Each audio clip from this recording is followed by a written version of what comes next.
Assalamualaikum warahmatullahi wabarakatuh. Perkenalkan, nama saya Abdul Adis, NIM 2041050012. Saya di sini akan menanggapi video yang berjudul kebijakan fiskal yang diberikan oleh Dr.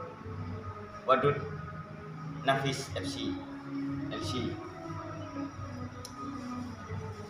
Yang pertama, pengertian kebijakan fiskal.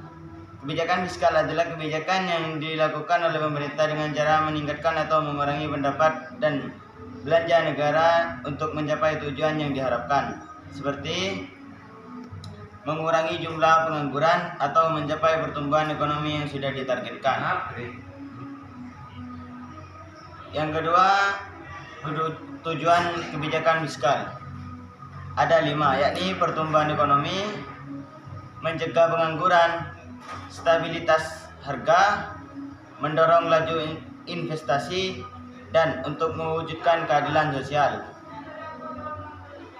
Jenis kebijakan fiskal ada 2, yakni ekspansif dan kontraksional.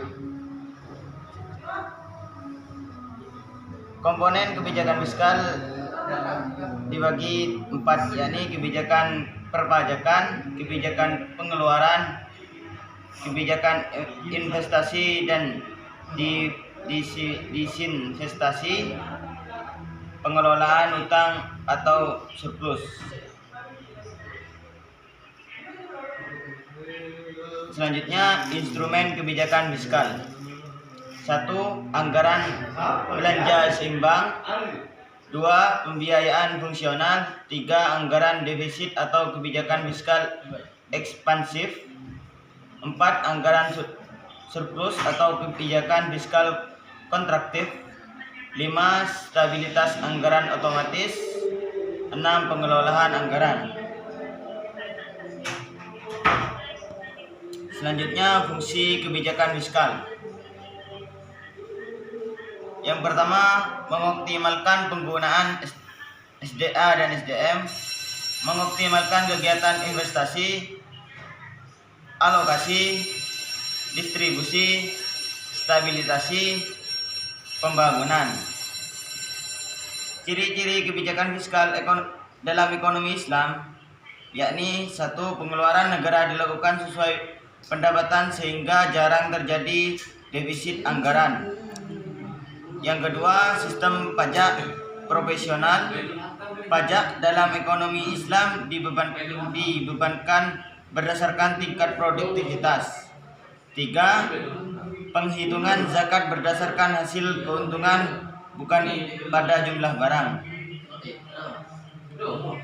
Selanjutnya, fungsi kebijakan fiskal dalam ekonomi Islam, yakni memelihara terhadap hukum, keadilan dan pertahanan, perumusan dan pelaksanaan terhadap kebijakan ekonomi, manajemen kekayaan pemerintah, investasi ekonomi dalam pemerintah jika diperlukan. Yang selanjutnya, instrumen kebijakan fiskal dalam ekonomi Islam. 1. Jizyah. 2. Ghanimah. 3. Fal. 4. Zakat. 5. Haraj. 6. Nawaib. 7. Amwal fahla. Mungkin sekian dari saya, kurang lebihnya mohon maaf. Saya akhiri. Wassalamualaikum warahmatullahi wabarakatuh.